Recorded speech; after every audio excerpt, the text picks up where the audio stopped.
There are portals everywhere that only the people with their third eye open can see. This is not to scare you, but the real rulers of this world aren't presidents or prime ministers. They're high priests, dark powers, entities that don't need elections. And let me be clear, they already run everything. They're on our TVs, they're in the studios, in the clubs, behind the cameras, in government seats, everywhere. I used to think all that was nonsense and mere superstitions until Oprah invited me to a private dinner and told me something that's haunted me ever since. They don't want this kind of story out. So if you're still here, hit that like button, subscribe before it's too late.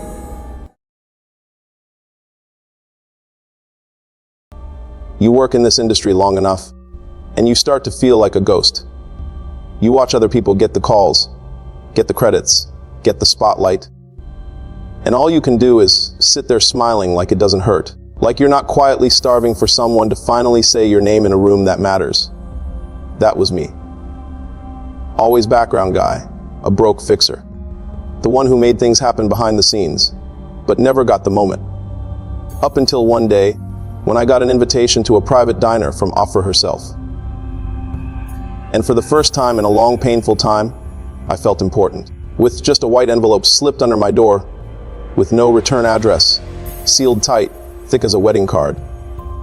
Inside, there was nothing but a time, a loquacito, and one sentence printed in silver foil: dinner with Oprah. That was it. No RSVP, no +1, no explanation. And still, I knew exactly what it meant. After a while, I told myself not to get ahead of it. I told myself it could be a fluke, a prank, something meant for someone else. But deep down, I was already making space for it to change everything. Because this wasn't just a dinner. This was Oprah. This was a door. And if there's one thing people like me learn early, it's that doors never stay open for long. You either walk through, or you get left on the other side. I didn't tell anyone. I packed quietly. I booked my own flight, wore something clean but not desperate, spent the entire drive rehearsing what I might say if I got 5 minutes alone with her. I thought about my mother. I thought about the kid version of me that used to watch her on the floor of a studio apartment we could barely afford. I thought about how maybe, just maybe, this was the moment it all turned. And when I pulled up to the house, something inside me said this wasn't what I thought it was. It wasn't fear, not at first, more like a kind of pressure in the air. I know I have been suffering from an inferiority complex for a while, but it got to its peak the moment and stepped on the floor of the house. Still, I smiled for the man who opened the gate. I handed over my phone without question. I let them lead me through the stone path lined with lanterns and told myself, over and over, this is the moment, this is the moment, this is the moment. But the whole time, somewhere in the back of my mind, I kept hearing this quiet voice I couldn't shut up. It just kept saying, why you? And I didn't have an answer. The house was exactly what you'd expect, but somehow quieter, like someone had built it to look expensive without letting it feel like a home. It was clean, beautiful, tasteful. Sure, but too clean. No clutter, no noise, not even the soft hum of background music, just footsteps and polite nods. And the occasional glance from staff, who looked at me too long before looking away. They were not rude, nor cold, just curious in a way that felt a little too awkward. They led me through a wide hallway lined with framed photos. Most were of Oprah, at events, on sets, with world leaders. But there were a few I didn't recognize. Not celebrities, not family, just faces, staring out, captured mid-smile. Some looked almost too still, like the moment had been held longer than it should have been. The dining room was long, rectangular, with soft lighting and a table already set for 8. I counted. 8 plates, 8 seats. That meant 7 others like me. I'd expected a crowd, maybe a dozen people, maybe some handlers or assistants in the background. But this felt intimate, selective. And that scared me more than if it had been packed with strangers. The first guests arrived just a few minutes after me. One was a fashion guy I vaguely recognized from social media. the kind that always seems like he's 10 minutes from getting a Netflix deal. Another was a girl who looked barely 20, silent, but sharp behind the eyes. No one introduced themselves. No one asked questions. We all just sat there like we'd been told not to speak unless someone spoke to us first. Which, by the looks of it, we hadn't, but still. And then she came in. She didn't announce herself. No one said, "Oprah's here." She just walked in like she'd always been part of the room, and we were the ones being added to it. She smiled like someone who had already read the ending to every one of our stories and was waiting to see if we could guess it ourselves. She wore something soft, understated. No flash, but there was something about her presence that made everyone at the table sit straighter, breathe quieter. She didn't waste time with small talk. No speeches. No welcome. Just sat down at the head of the table, looked around at each of us, one by one, and said, "Thank you for coming." And that was it. Dinner began. At this point, I knew something was wrong. I am not that important or wealthy to be having a one-on-one dinner with Oprah. I was expecting a full house, and maybe I'd squeeze through to get to the VIP lounge to talk to her. But there I was, seated few steps away from her, and thinking that I just made the most scariest decisions of my life. The food came in quiet waves. No announcements or menu, just plate after plate of food that looked perfect but tasted like nothing. Not bad, not bland, just hollow, like it had been made to look beautiful and taste absolutely nothing. I watched the girl across from me pick at her meal like she was afraid of it. The fashion guy kept his eyes down and didn't say a word the entire first course. I kept waiting for Oprah to start talking. I thought maybe there'd be a pitch, a message, a reason for why we were all there. But she just asked polite questions.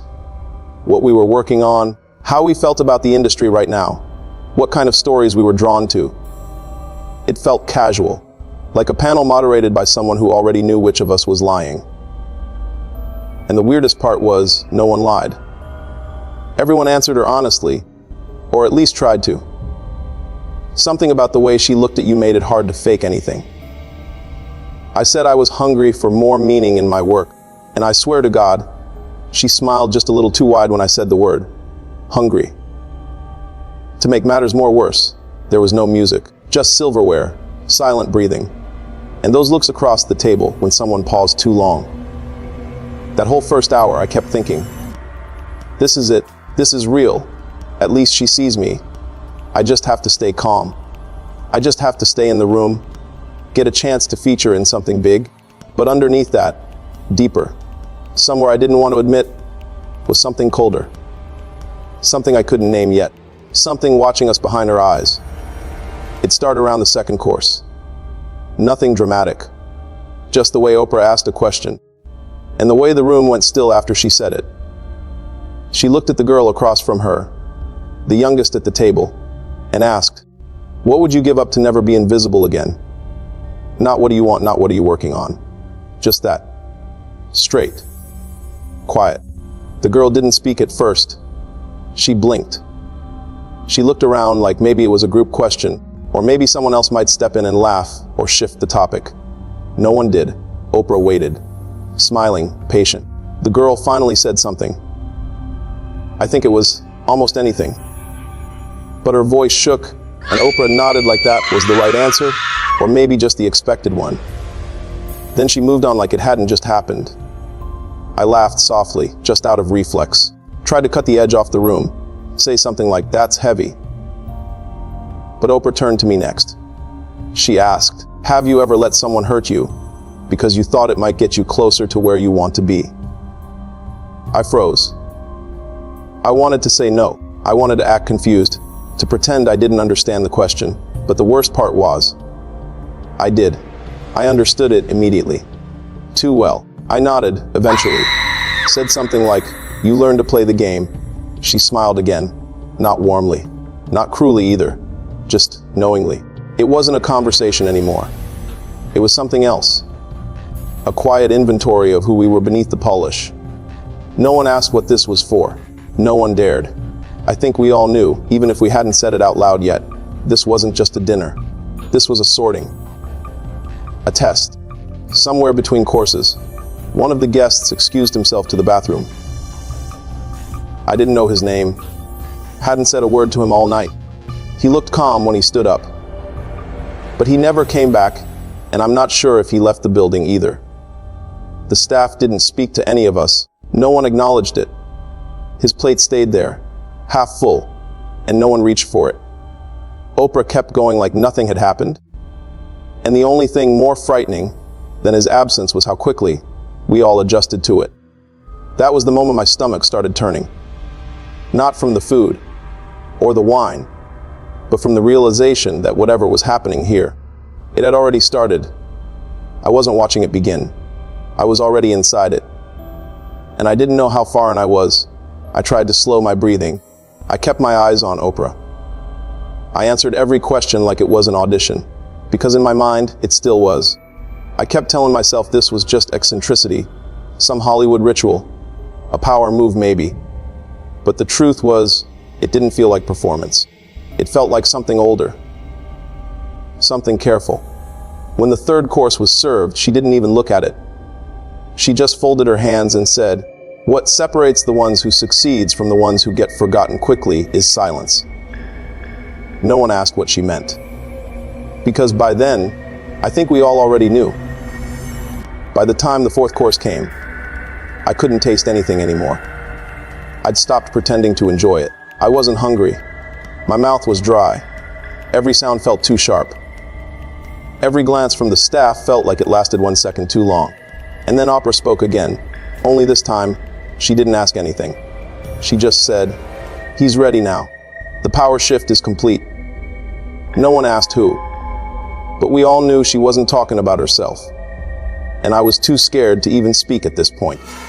I just wanted to make it out alive. She looked at the end of the table, at no one in particular, and said it with the same ease someone might mention a colleague getting promoted. "Diddy is the high priest now." The air didn't shift. No one gasped. That's what made it worse. Everyone else already knew. Everyone but me. For a second I thought, ooh, I'm just here to get some favors in my career. What does that have to do with a priest or something?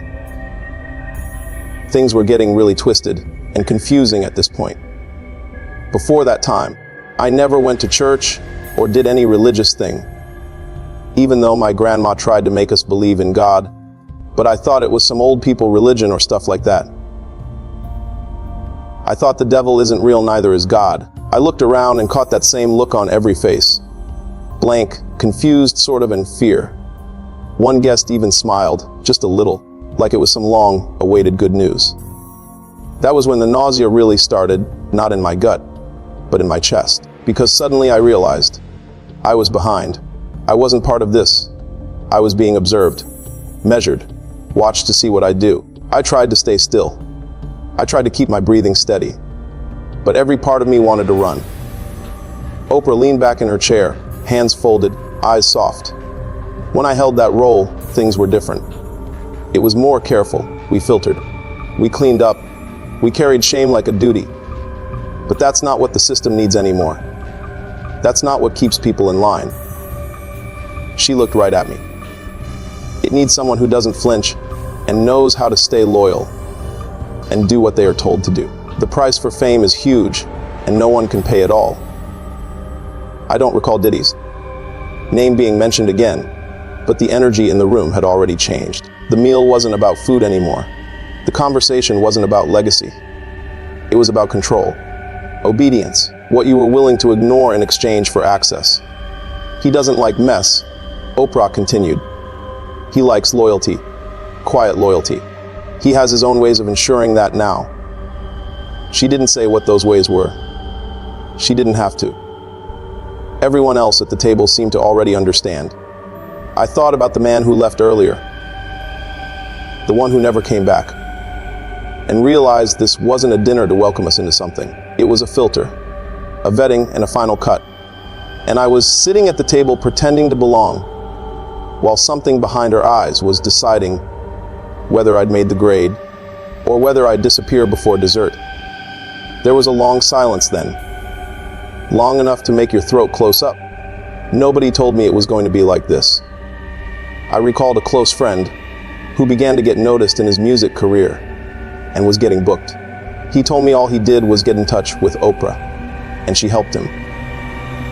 So I started writing emails upon emails, trying to reach out to her, but I didn't get a response until the dinner invite I got. Now, I understood the price my friend has to pay to get his wealth, and I'm at the brickmuff closing a deal with the same devil. And then Oprah said it, quiet, almost kind. He doesn't need everyone to believe in him, just the ones who matter. The rest, they're for feeding the myth. Someone across the table nodded like that made perfect sense. And I just sat there, still nodding along like I understood too, praying they didn't notice the way my hands had started shaking under the table. She waited until the others were looking away, until the servers had cleared the plates, and the room felt just quiet enough for the words to land. Then Oprah turned to me, not casually, not politely, but directly, like she'd been watching me all night and had finally decided what I was worth. She said, "You're not here by accident." And in that moment, it felt like the floor tilted under me, like the version of the night I'd been clinging to. The hopeful one, the lucky one, cracked wide open, and something much colder slipped out underneath. She said, "You've been circling us for a long time. We've seen how you move, who you protect, what you cover. You don't make noise. You don't complain. And you know how to make yourself useful without demanding attention." I wanted to ask who we was, but I didn't. I just nodded. I didn't trust my voice. She leaned in slightly, calm, warm, almost maternal. "You thought tonight was a chance to be seen, but that's not how it works. Not anymore. Visibility is a leash now. Power lives in shadows. Silence is the new currency." She paused, then said it plainly. "You're being offered a test role, but you'll be paid handsomely for it. It's not public or flashy, but it's important." I didn't respond. I couldn't. My mouth was dry. My heart was pounding so hard I thought it might give me away. She went on. "There are people who need to be cleaned up after. Stories that need to vanish. Rooms that need to stay sealed. You'd be one of the ones who keeps things from spilling out. Quiet, protected, valuable." And then her voice shifted, barely, but enough that I felt it in my spine. "Or," she said, "you can walk out of here tonight and try to pretend you didn't hear any of this. That's allowed too, but you won't be remembered the way you are now." She smiled. Not threatening, not cruel, just matter of fact. Like she was offering me a glass of water, not my soul back in pieces. I glanced around the room. The others were all deep in some separate conversation, quiet, composed, perfectly still. No one looked at me. No one intervened, because no one needed to. This part was just for me. "You won't see him," she said, and I knew she meant Diddy. "Not yet. That's not how this works. He doesn't deal in introductions. He watches. He listens. And when the time comes, he'll let you know what he needs. Until then, you'll have access. You'll be trusted. But only if you understand what trust means here." I asked, finally, because I couldn't help myself. I asked, "And if I say no?" She didn't blink. "Then you weren't ever really here." And that was the moment I understood. This wasn't about blackmail. This wasn't about coercion. It was about offering you exactly what you'd always wanted. Just with one condition. You have to forget who you were before you sat at that table. And I was already trying to forget. I could feel it. How good it would feel to stop struggling, to stop chasing, to finally belong to something that ran deeper than credit and status and magazine features. Something real. Something permanent. I don't remember saying yes. But I didn't get up, and no one asked me to leave. I don't remember how the night ended. Not really. One minute I was sitting there, staring into a dessert I didn't touch. Oprah's words still echoing in my head. The next, I was being guided down a long hallway by someone I hadn't seen before. No words, no eye contact. Just a silent escort through a house that now felt too large, too quiet, like the walls were listening. They gave me a room to sleep in, not a guest room, a suite. Immaculate. Clothes in my size already laid out. toothbrush still in its wrapper. Everything sterile, untouched. I stood there for a long time, just staring at the bed, trying to figure out what version of me was supposed to sleep in it. I didn't cry. I didn't panic. I just folded into the bed, like someone else had already made the decision for me. Like my body was already adjusting before my mind could catch up. In the morning, there was no breakfast, no goodbye, no Oprah. Just a man in a dark suit, waiting by the front door, with a phone in one hand and a folded envelope in the other. He handed me both without saying a word. The envelope held a black card with a number on it. No name, no explanation, just the words. You'll know when to use it. The phone was brand new, no apps. Just one number saved in the contacts, labeled admin. I powered it on. There were already 2 unread messages, addresses, times, instructions, things to do, things not to ask about. I wasn't told I had accepted anything. No one said the words, but it was clear from the way the machine had already moved forward that my answer had been received. And in the weeks that followed, things changed. People started calling me who'd never returned a message before. Meetings I couldn't get last year suddenly opened up. Projects I'd pitched months ago without a response were now back in discussion. Nobody said why. Nobody mentioned Oprah. Nobody mentioned that night. But the door stayed open, and I walked through them. I started getting requests, discreet ones, mostly about people, where they were, who they were talking to, whether something needed to be cleaned. Not in a violent way, not overt, just erased. Rewritten, covered. Things people weren't supposed to remember. I handled it. I didn't ask questions. I followed every detail, every timeline. I stayed quiet. And they kept feeding me jobs, contacts, favor after favor. My name started showing up on the right lists. Not front-facing, not public, but behind the curtain. Exactly where they said I'd be. Sometimes I'd get messages from that same number. One-word updates. Delivered. Handled. Silenced. Always vague. Always enough. I told myself I wasn't doing anything wrong. I told myself I was just surviving. I told myself it wasn't really my hands. It was theirs. But there are nights I still wake up cold, convinced I'm back at that table, still being watched, still waiting for someone to stand up and vanish without a sound. There are nights I scroll through that phone, half expecting it to call me in. And every so often, I hear about someone in the news, an actor who vanished, a singer suddenly blacklisted, a journalist who goes quiet. And I wonder if they said no. I never saw Oprah again. But the silence she left behind has followed me into every room since. I don't tell this story because I want attention. I'm not trying to expose anyone. There's no secret document, no smoking gun. If that's what you're looking for, you can stop here. I'm telling this because I need to say it once, out loud, before I stop pretending I'm still the person who walked into that house. Because the truth is, I don't dream anymore. I don't want anything. I don't even recognize myself when I hear my own voice in meetings, saying things I would have choked on 5 years ago. And I know now, with a kind of dull certainty, that this wasn't a deal I made. It was a death, quiet, clean, no blood. Just a version of me that got quietly removed so something more useful could take its place. People in this industry talk a lot about paying dues. About how hard you have to work, how long you have to wait, how many times you have to be told no. But nobody talks about what happens when the yes finally comes. When someone who doesn't need to ask for anything tells you you've already said yes, and the only thing left is to follow the rules.